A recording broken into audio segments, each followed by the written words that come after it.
So you are on the market searching for a shortboard in an electric skateboard version. What is my thoughts about the Meepo Mini 5 that is inside the box? When I review electric skateboards for so long, then brands like this one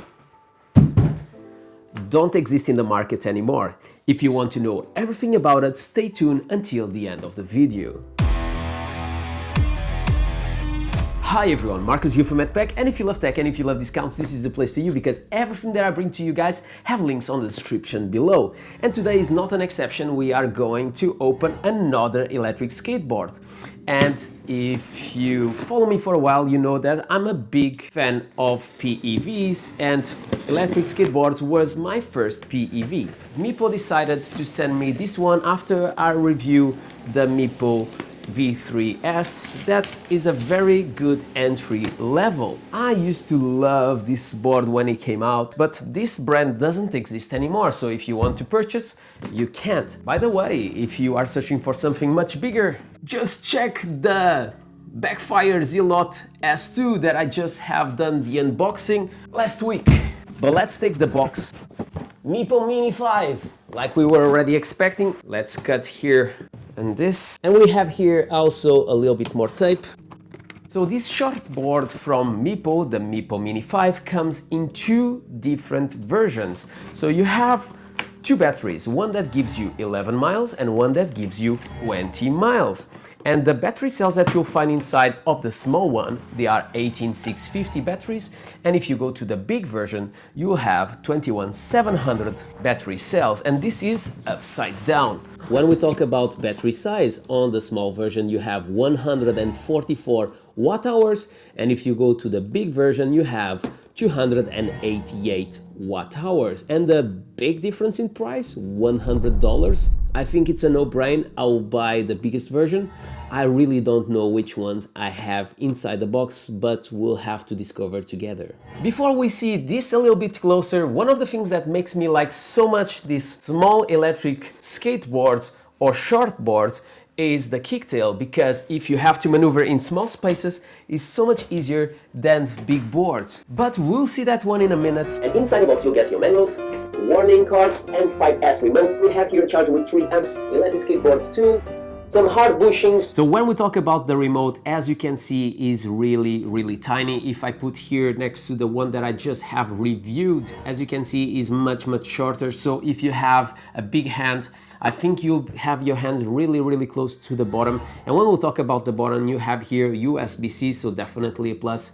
This one, like I said, is the M5S. So I think the biggest difference will be the color, because the cheaper version will comes with the M5 that is black. And I'm almost sure that the M5 don't give you any screen. So this one is a very tiny screen, and we'll turn on and we'll use with the board in a second. You have obviously 2 buttons here. Even if it's really small and I grab it super hard, I like that the 2 buttons, they are under the surface of the remote, so it's basically impossible for you to press on those buttons and change the mode, something that happens quite often with other skateboards. I have to say that the build construction feels a little bit better than the other skateboards that I review from Meepo, the Meepo V3S, so definitely a plus. And even the wheel have less rattle than the other one. But obviously it's not comparable to something like the Backfire S2, but this one costs you about $900, and this one is about half of the price of that one. So I'm not expecting the same kind of quality. When we talk about the strap, is very good quality, very similar to the quality that you'll find from something that costs you around $900. One thing that is really important for you guys to know is that when we are going to review this one, we are going to take these tires. They are 90mm tires with 78A rubber, so they are very soft. But when we talk about this board, as you can see, no flex whatsoever, and we are going to swap for the Cloud Wheels Rovers 110. If you want to purchase these ones, you'll have a link on the description below, while you get some discount, because they are not cheap. But if you use these ones, your experience riding your Meepo Mini 5 or shortboard electric skateboard will be much better. We are just waiting the new sleeves for these ones that will be compatible with the size that you have on the front with the Rover's 110. So when we talk about the motors in here, you are going to get 500 watts of power per motor. So we are talking about 1000 watts. Yes, is not the fastest electric skateboard on the market. Yes, it's much weaker than the previous one that we just brought that were, if I'm not wrong, 1750 watts of power. But here the main objective is to have a tiny board with a kicktail, and we'll talk about the deck in a second. This is to be easy to maneuver. It's easy to put inside a locker, so if you need to go to school with this, it can fit inside the locker. If you jump to another skateboard of the maximum size like this one, you can see that is much longer and is much bigger, so you'll not be able to fit.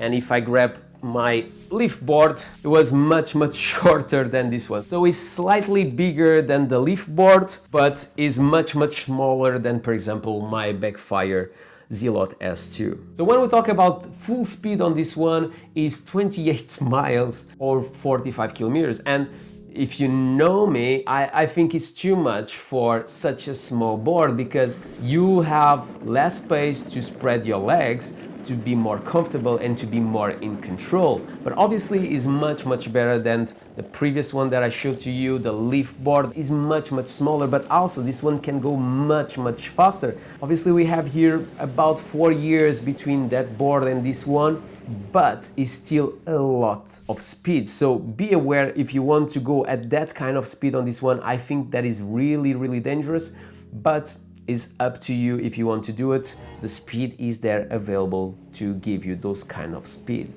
When we talk about the ESC that you'll find inside this board, it's a Linguitech. You know that I prefer hobby wings, but Linguitech is also very reliable and is set it up by Meepo. And Meepo normally do a great job setting them up with Linguitech, and their acceleration and braking is normally very smooth. We have to see if with the ESC FOC 1.0 ESC it's good or not, but only when we'll do the full review I'll be able to tell you that. So let's talk about the bushings and the trucks that you'll find on your shortboard, the Meepo Mini 5.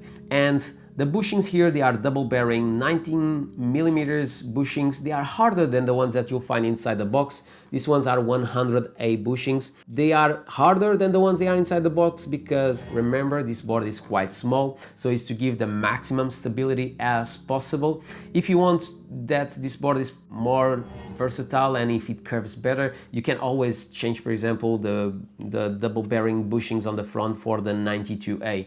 I will not put the 92A on the back because you want the maximum stability as possible. When we talk about the trucks, 5th generation from these trucks, and they are made in aluminum alloy. So let's talk about this 8-ply Canadian maple deck. The profile of it is very square, as you can see. It really reminds me the boosted board, the mini version that they had, so the profile is very similar. I really like the arrow on the front. When we talk about the grip tape, is not the best grip tape that I've seen, so just have that in mind. And the profile, it goes up on the two ends, and obviously the kicktail have a very slight curve, so it's not very pronounced curvature. So it allows you to really put your feet on the back. So that's a good thing because the board is quite small. One thing that I'm a bit disappointed, to be honest, is that inside the box it doesn't come with a guard for your kicktail. So if this touch on the floor, you'll be damaging.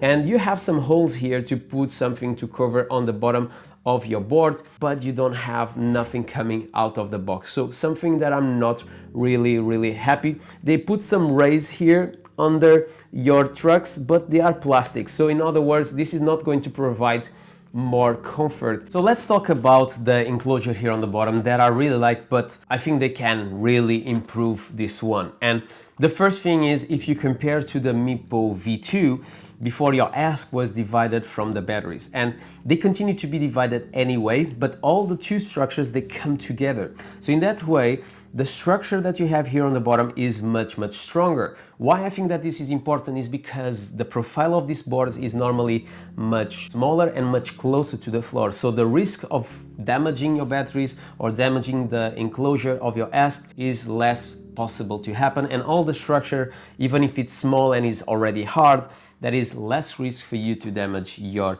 electric skateboard and all this enclosure. When we talk about the quality of the plastics, they are really good for the price that you pay. Obviously, don't expect to compare to the plastics that you'll find on boards of $900, but just to point it out that when we talk about the heat sinks, I really hate how they've done this, because they are next to the tires, and obviously you have the movement of the tires on the floor, but I prefer when it's on the side because it allows that the air hits them on the sides and makes it colder inside your ask here. And another thing that I don't like is the fact that you have here some small holes to allow that some air goes in there. But also, once again, I think that the enclosure as it is will not pass so close to this area. I'm not really convinced on this design when we talk about the heat dissipation. So something that I think that in future generations they can improve. When we talk about cable management, I think it's quite good and it's quite difficult for damaging any of these cables. Obviously not at the level as the previous skateboard that we have reviewed, but like I said, we can't expect the same type of quality because the price is like half of the price. Another thing that I'm not really passionate about this, but I complain with almost every single board, is that they put the charging port on the bottom. And these charging ports, I'm not a fan. I've never been really a fan of these ones because they can have a short circuit, because they are not prepared for avoiding water to go in. So if for any reason you leave this open, and since the port is pointing to the floor, be careful because you can basically damage this port and you'll not be able to recharge your board. But I think it's going to always stay in place. I like the rubber that is covering it. It's not cheap rubber, and you can feel it when it's cheap rubber is much harder, and is not the case. So the materials they use here, they are quite good. And also I like that you have this rubber casket around your battery covers, and the profile seems to be done really well. So there is no gaps and no possibilities to go water inside. Obviously, I never recommend to use any skateboards on the rain, but this one is a IPX5. So just for your information, in case that you are riding and it starts to rain, for any eventuality, you are safe with this one. Let's talk about the maximum weight that you can have with this board, and is 150 kilos. Yes, I don't think that this is for someone with 150 kilos, because you need to have a good balance to use such a small board, because when shorter is the deck, more balance and more core you should have. And I think that the target audience of this board is for someone that have maybe 55 kilos, 60 kilos. So he's quite young, goes to school, put this inside the locker, have his classes, take it, go home, and is for that small commute. I think this board will work really well for that type of target audience. So let's talk about the modes that you'll get with this board. How is it to ride something that have hub motors? I have already ride multiple skateboards with hub motors, so don't expect that is obviously the most powerful electric skateboard that you are buying, but also is the one that you need to repair less, because your motors are completely protected. You don't have belts, so you don't have to replace them, so they will not break. So definitely also a plus. If you are stuck somewhere and it starts to rain, you also are safe, because the probability to damage your motors is much less, because the motors are all covered and inside your tires. Let's now try to accelerate, and if you accelerate in mode 1, it goes up to 6 miles per hour. This is just me going super slow, even so slow that it doesn't even show 1 mile per hour. That is a small delay on the remote. I would like that since I press slightly, and I'm pressing now and nothing is happening, and now it starts happening. So that is a small delay in there, but when you try to brake, it starts to brake straight away. So definitely a good thing, because I'm more concerned about braking than accelerating. So when we talk about the mode 2, you'll be able to reach 12 miles per hour. And when we talk about response, is definitely much more responsive than the Mode 1. It's definitely a bonus because if you think about it, who is going to ride on Mode 1 is normally someone that never rides something, so it's better that even if they just press slightly, nothing happens, so they can accommodate that initial speed if it makes sense. When you jump to Mode 3, is even more responsive. And this is until now my favorite when we talk about acceleration, because you feel it straight away. Since you move slightly, something happens. So it's even better than the Mode 2, and the maximum speed so it's much better, 31 miles per hour. Obviously, remember, this is without any loads on top of your skateboard. When you will be on top, it will not go as fast. And last mode is Mode 4, Speed 4.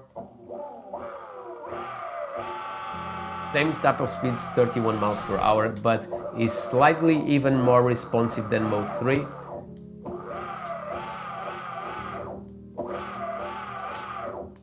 The acceleration seems slightly faster than the Mode 3, but the maximum speed that you'll take will be exactly the same. So they are just increasing the torque when you pass from the Mode 3 to the Mode 4, something that is usual to see on Meepo boards, and in this shortboard is not a difference. When we talk about braking, you have 4 modes, something that we are used to see on Meepo boards. What you have to do is to grab the brakes and press where you normally change the speeds, and you'll be able to change from braking 1, 2, 3 or 4. Obviously, when higher you go, obviously the strongest will be your brakes. So start slowly with brake level 1 and build up until you find the right one for you. On the top of your remote, you'll find the battery of your remote. You'll find also your trip, how many miles you have done, and also the direction of your board. So definitely something that I like, and the fact that you can see easily with the position of the remote on your hand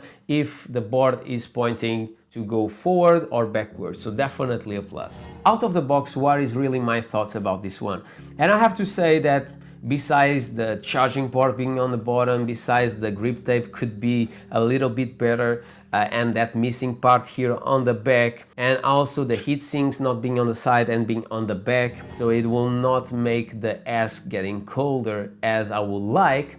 I have to say that I really like the board because the form factor is good, and also it's a brand that I can recommend. Even if I didn't ride, I ride already Meepo times enough to know that is a reliable company. So if you are searching for something that is quite budget friendly, so you don't want to spend too much money, you want something that is short, the Meepo Mini 5 can be for you. Since the weather will allow us, me and Zach will be going out with the Meepo Mini 5 and also the Backfire Z-Lot S2. Also, something that I would like to let you know is supposedly this week, finally, one brand that I worked for a long period of time about electric unicycles is going to send me a new electric unicycle, and yes, I'm talking about InMotion, and you know how much I love InMotion, so I can't wait. And by the way, if I'm getting them is because I'm also putting my money towards them. So if you like that type of content, by all means, comment below, subscribe to the channel, because in that way you'll be helping me to continue to bring more PEVs for you guys, and also other type of content related with technology. My name is Marco, this is MADpack. If you enjoyed this video, don't forget to subscribe to the channel, comment below, smash the thumbs up, do whatever you want, but always with a smile on your face, and I hope to see you in the next one.